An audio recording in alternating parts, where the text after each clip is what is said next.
Welcome back to the channel. Today we're dishing out the top 10 richest celebrities who hate the royal family. Starting off with number 10, Stephen Hawking is one of Britain's greatest ever scientists, but despite being given many honors, he declined a knighthood. And that doesn't mean the scientist hates the royals. In fact, he developed a relaxed relationship with the Queen. So why did Stephen Hawking turn down a knighthood? He said in 2008 that he had been offered the honor but declined it, reportedly because he wasn't happy about the level of funding the government was channeling to sciences. He was, however, made a CBE in 1982 and a Companion of Honor in 1989. The man who brought a new perspective on life, the universe, and everything to generations through his accessible discussions of science, including his famous book, A Brief History of Time, is being remembered for many reasons. We can no doubt expect more royal tributes to the work and achievements of Stephen Hawking in the days and weeks to come. On to number 9, Daniel Radcliffe, aka Harry Potter. When people who aren't from the UK are asked what they know about the country, one of the first topics to come up, after the royal family of course, is Harry Potter. J.K. Rowling's series of novels became a worldwide phenomenon after Warner Bros. Began adapting them for the big screen in the early 2000s, rejuvenating the British film industry and creating a spike in UK tourism. The main star of the movie franchise, however, doesn't actually agree with how Great Britain is being run. When actor Daniel Radcliffe was asked if he was a royalist, he answered, "Not at all. I am definitely a Republican in the British sense of the word. I just don't see the use of the monarchy, though I'm a fierce patriot. I'm proud of being English, but I think the monarchy symbolizes a lot of what was wrong with the country." The actor also added that he was one of many Brits offended by Prince Harry's decision to wear a very problematic costume to a fancy costume party in 2005. "My dad is Northern Irish and my mom is Jewish," he said. Well, unlike the others on the list, it seems as if the royals really did personally offend Radcliffe. Number 8. The Gallagher brothers of Oasis are famously known for hating things, particularly each other, as they are for their 90s alternative rock classics. Perhaps the one thing Noel Gallagher hates more than Liam Gallagher, the royal family. Gallagher once called the royals clowns and called for abolishing the monarchy. Rolling Stone published a quote attributed to the British pop star, "I wouldn't wish the royal family to pass away, just seriously maimed. I'd take a couple legs off." Yikes. Noel seems to be very passionately against the monarchy, as if they personally rubbed him the wrong way. It's funny to find out how much he dislikes the royal family. But clearly, Gallagher has a passion for hating so much to the point that the rock band with the two bros fell out. Who knows, maybe they had an argument about the royals and that's what caused them to break up the band. In a way, it would justify why he hates the royals. Number 7, Colin Firth. Colin Firth won the 2011 Academy Award for Best Actor for his brilliant performance as George VI in The King's Speech, which was an ironic win given his stance as a British Republican. Firth told Meghan Markle's #1 fan Piers Morgan that he enjoyed playing King George. The actor also had some kind words to say about what King Charles was doing for the country. However, when asked if he was a monarchist, the actor had to set the record straight. "I really like voting," Firth said flatly. "It's one of my favorite things. As for unelected bodies, it's a problem for me." Firth was part of the campaign for the United Kingdom to remain a part of the European Union, calling the idea of Brexit a disaster of unexpected proportions. When Brexit became a reality, the actor applied for and received Italian citizenship, so he could have the same passport as his wife and children. Number 6, Danny Boyle. There's one Oscar-winning film director who thinks that J.K. Rowling should replace the Queen as the British head of state. That director is Danny Boyle, who made headlines in the UK when he said that the Queen should be replaced by an elected leader and suggested that Rowling would be fit for the job.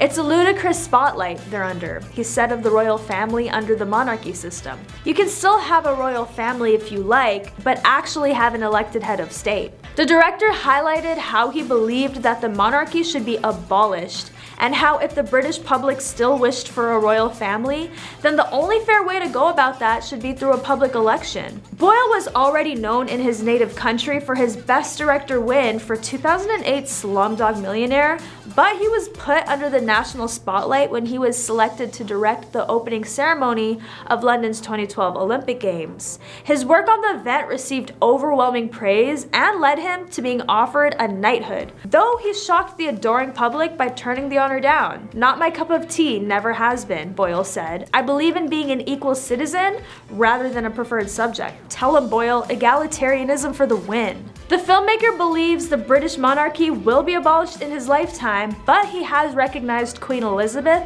for her involvement in a short film Boyle directed for the Olympics. Number 5, Sex Pistols. Lots of celebrities have said nasty things about the royal family, but few have put their money where their mouths are, quite like the Sex Pistols did in 1977. That year marked Queen Elizabeth II's Silver Jubilee, a year-long celebration of her 25 years on the throne. On June 7, a rented boat called the Queen Elizabeth chugged through London down the Thames River with the Sex Pistols and many other anti-establishment writers and artists on board. Ostensibly a promotion for their extremely sarcastic second single, God Save the Queen, the stunt also served to preemptively mock the staid Royal River procession planned just days later. The Sex Pistols took to the boat stage and launched into the gleefully vitriolic anarchy in the UK while passing by the Parliament building. As the punk rockers continued with their set, police boats cornered the Queen Elizabeth. Power was cut off and the vessel had to dock. The band's manager reportedly fought with police while the band slipped away into the night, and the remaining passengers rioted. It was, to say the least, anarchy in the UK. Number 4, Morrissey, former lead singer of the Smiths, is considered one of the greatest living Brits. In 2006, he came in at number 2 in a BBC poll, finishing behind veteran broadcaster David Attenborough, but ahead of the Beatles' bassist Paul McCartney. One list he will always top is famous anti-royalists. And since going solo, Morrissey's views on the royals have only hardened. The indie icon even said the Queen is the ultimate dictator, claiming that if the British people decided tomorrow that the Queen must go, then the Queen wouldn't hesitate to turn her tanks on the British people. It would happen. Do you think this bold statement has some truth to it? It isn't just the late Queen Elizabeth that Morrissey does not care for.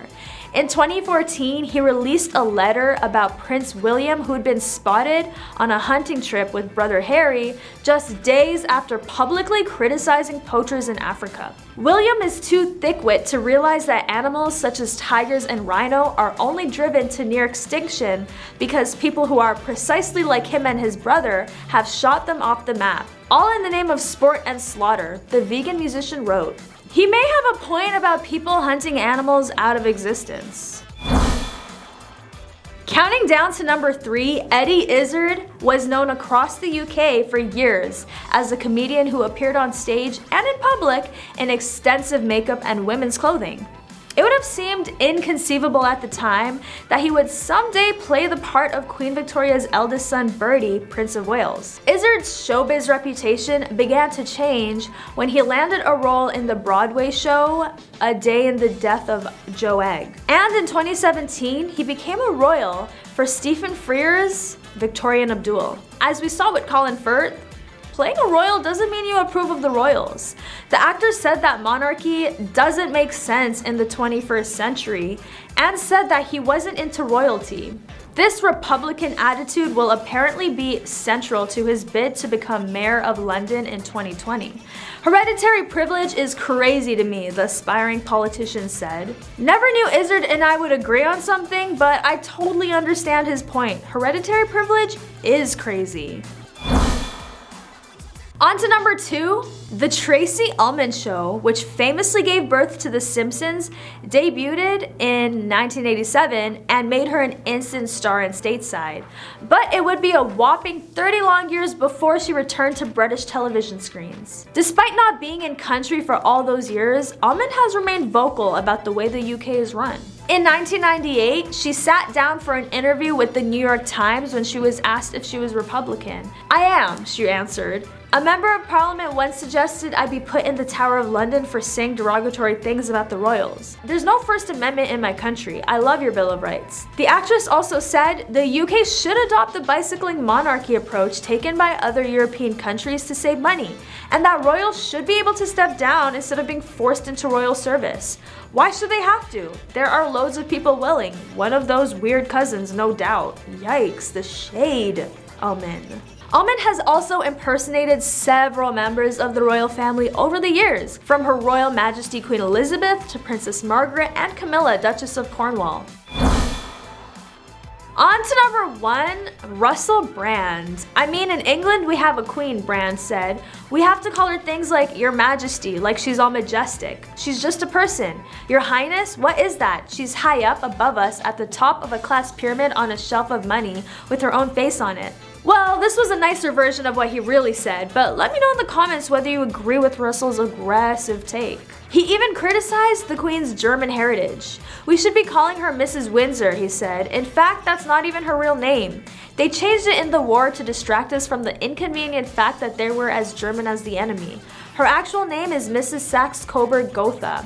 It's the most German thing I've ever heard." Russell is usually known for being savage, but then again, what comedian isn't? That is all for today's top 10. Thanks for watching. Make sure to like, comment, and subscribe. I'll catch you next time on The Rich Life.